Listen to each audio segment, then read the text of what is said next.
बिस्मिल्लाहिर्रहमानिर्रहीम। Welcome to कैंटअप publishers video session. इस लेसन को पढ़ने के लिए आपके पास कैम्ब्रिज स्कॉलर सीरीज़ की सोशल स्टडीज़ ग्रेड 1 की किताब, आपकी वर्कबुक, आपका समर पैक और रिसोर्स पैक होना चाहिए। आपकी वर्कबुक और आपका समर पैक आपको इस लेसन को बेहतर तरीके से प्रैक्टिस करने में हेल्प देंगे, जबकि आपका रिसोर्स पैक हमारे टीचर्स, हमारे पेरेंट्स, हमारे प्रिंसिपल के लिए बच्चे को सबक बेहतरीन तरीके से समझाने में मदद देगा।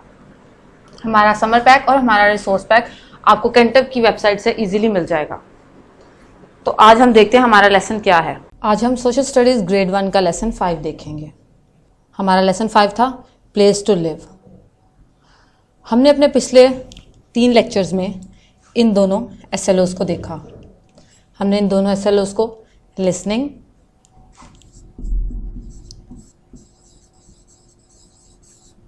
स्पीकिंग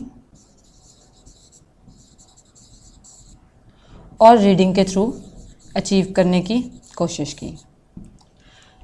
अब जब हमने इन दोनों SLOs को लिसनिंग के थ्रू, स्पीकिंग के थ्रू और रीडिंग के थ्रू सीख लिया, तो अब हमें इसको हमारा जो लास्ट स्किल है राइटिंग, उसके थ्रू सीखना भी है और प्रैक्टिस भी करना है।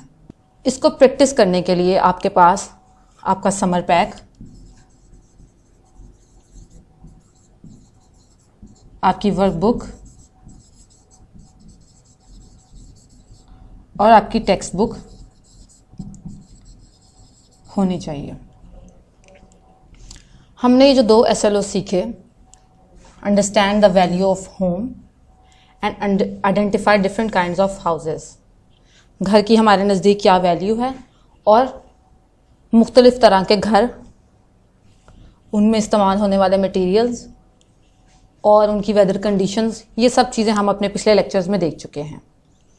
आज हम जो हमने अपने पिछले लेक्चर्स में सीखा उसको अपनी एक्सरसाइज में और जो हमारी मुख्तलिफ एक्टिविटीज़ आपको हमारी समर पैक और वर्कबुक में मिलेंगी, उनमें हम प्रैक्टिस करेंगे। सबसे पहले आप अपनी किताब खोलें, अपनी किताब का पेज नंबर 29 देखें अपनी टेक्स्ट बुक पे।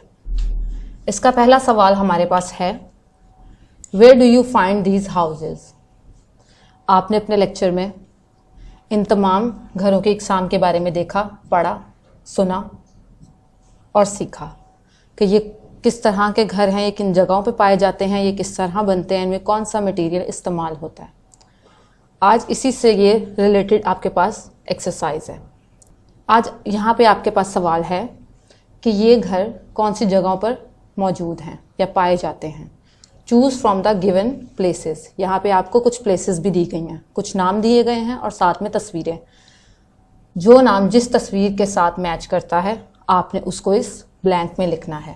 हमारे पास नाम है village, city, hilly areas, snowy areas और रेनी एरियाज़।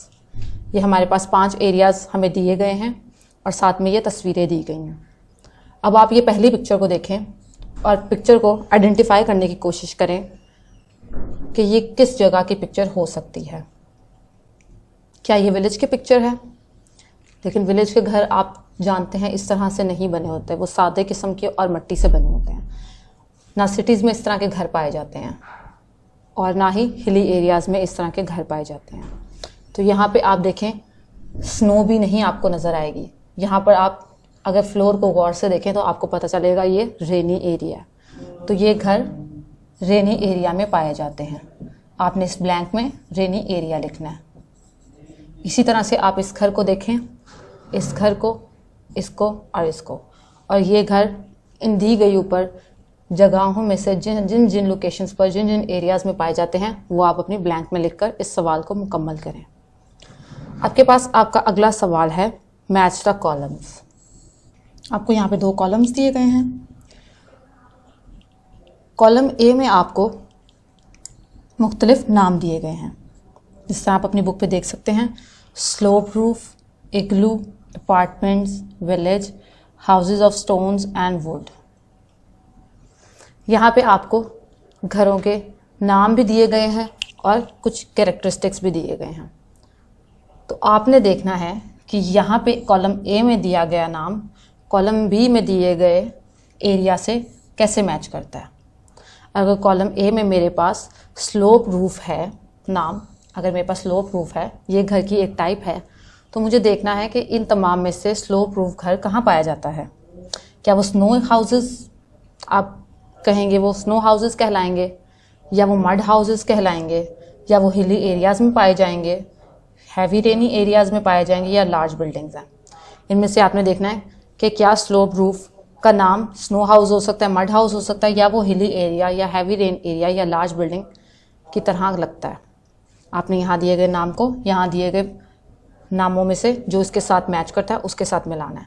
हमने अपने लेसन में देखा स्लोप रूफ हाउसेस कहाँ पाए जाते हैं, हमारे हैवी रेनी एरियाज़ में। तो आपने स्लोप रूफ को हैवी रेन एरियाज़ के साथ मैच किया। इसके बाद आप इग्लूज़ देखें। इग्लूज़ के लिए आप क्या यूज़ करेंगे, इन दी गई टर्म्स में से जो टर्म आपको लगता है इग्लूज़ के साथ मैच करती है उसको उसके साथ मैच करें। इसी तरह से अपार्टमेंट है आपके पास, विलेज है, और houses of stone and would हैं। तो जो आपके नज़दीक इनमें से इसके लिए सूटेबल मैच है उसके साथ आप कॉलम को मैच करके इस एक्सरसाइज को कंप्लीट करें। उसके बाद हमारा होमवर्क है पेज नंबर 30 पर हमारा क्वेश्चन नंबर सी है, write T for true and F for false statement. पहला ट्रू एंड फॉल हम कर चुके हैं। नेक्स्ट हमारे पास है, in cities houses are made of mud. क्या आपको लगता है कि शहरों में बनाए जाने वाले घर मिट्टी से बनते हैं? अगर ये लाइन, ये स्टेटमेंट ठीक है तो यहाँ दिए गए बॉक्स में ट्रू लिखें, ट्रू के लिए टी लिखें, और अगर आपको लगता है कि स्टेटमेंट गलत है तो फिर आप इसके लिए एफ लिखें, यानी फॉल्स। नेक्स्ट हमारे पास स्टेटमेंट है, igloos are build in warm areas. क्या इग्लूज गर्म इलाकों में बनाए जाते हैं? अगर आपको लगता है ये जवाब दुरुस्त है तो यहाँ टी लिखें, अगर नहीं तो एफ लिखें इस बॉक्स में। नेक्स्ट हमारे पास है, we should keep our homes clean. क्या हमें अपने घरों को साफ़ रखना चाहिए? अगर आपको लगता है हमें अपने घरों को साफ़ रखना चाहिए तो यहाँ टी वरना एफ लिखें, false. In rainy areas houses are build with plain roof. आपने पढ़ा कि रेनी एरियाज़ में, जिन इलाकों में बहुत ज़्यादा बारिश होती है, उन इलाकों में हम लोग घरों की छतों को किस तरह से डिज़ाइन करते हैं। तो अगर आपको लगता है कि हम बारिश वाले ज़्यादा बारिश वाले इलाकों में प्लेन रूफ डिज़ाइन करते हैं तो आप यहाँ पे बॉक्स में ट्रू लिखें, और अगर आपको लगता है हम ऐसा नहीं करते तो यहाँ पे आप एफ लिख के स्टेटमेंट को फॉल्स कहें। नेक्स्ट हमारे पास क्वेश्चन नंबर डी है, आंसर द गिवन क्वेश्चंस। हम अपना क्वेश्चन नंबर 1 और क्वेश्चन नंबर 2 हमारे पिछले लेक्चर्स में सॉल्व कर चुके हैं। आज हमारे पास क्वेश्चन नंबर 3 है, इसको देखें। Name the main factors that affect the shape and construction of our houses. घर बनाते हुए कौन से फैक्टर्स आपके घर की शेप को और उसकी कंस्ट्रक्शन को अफेक्ट करते हैं, यहाँ पे आपने लिखना है। यानी घर बनाते हुए आपको उसकी शेप, घर की शेप क्या होगी और घर किस तरह से कंस्ट्रक्ट किया जाएगा, इस चीज़ को मद्देनज़र रखने के लिए कौन से फैक्टर्स को देखा जाता है। इन दोनों चीज़ों को डिसाइड करते वक्त आप कौन से फैक्टर्स को देखते हैं, वो फैक्टर्स आपने यहाँ पे लिखने हैं। What are igloos made of. आपने इग्लूज के बारे में पढ़ा, इग्लूज किस तरह बनाए जाते हैं, किस चीज़ से बनाए जाते हैं, यहाँ आप अपना जवाब लिखें। नेक्स्ट सवाल है हमारे पास, how are the houses build in areas with heavy rain. जिन इलाकों में बहुत ज़्यादा बारिश होती है वहाँ पर किस तरह के घर बनाए जाते हैं, हैवी रेन वाले एरियाज़ में हम किस तरह के घर बनाते हैं, यहाँ पे आप अपना जवाब लिखें। नेक्स्ट हमारे पास होमवर्क है हमारे समर पैक से। अपने समर पैक के चैप्टर नंबर 5 के एक्टिविटी 1 पर आएँ। हमारी एक्टिविटी 1 है, complete the family tree by writing the names of your family members with whom you live। आप अपने घर के कौन कौन से अफराद के साथ रहते हैं, आपके घर में कौन कौन से लोग रहते हैं, आप अपने यहाँ फैमिली मेम्बर्स का नाम लिखना है। जिस तरह से आपके फादर, आपकी मदर, आपके सिस्टर्स या आपके ब्रदर्स या आपके ग्रैंड पेरेंट्स या कोई अंकल आंट, जो लोग भी आपके साथ आपके घर में रहते हैं, यहाँ पे आपने उनका नाम लिखना है। अपने फैमिली मेम्बर्स का नाम आपने इस ट्री में लिखकर इस ट्री को कंप्लीट करना है। उसके बाद हमारे पास नेक्स्ट क्वेश्चन है हमारी वर्कबुक से। अपने वर्कबुक के पेज नंबर 17 पर आएँ। यहाँ पर आपका स्किल एनालिसिस का है। आपने जो कुछ पढ़ा, जो समझा, अब उसको एनालाइज करने का टाइम है। आपका सवाल नंबर 3 है, there are many kinds of houses given. यहाँ पे देख सकते हैं आप तस्वीर में 4 तरह के आपको घर दिए हैं। In which type of house do you live. अब इन चारों घरों को गौर से देखें और पहचानें कि इनमें से किस तरह के घर में आप रहते हैं।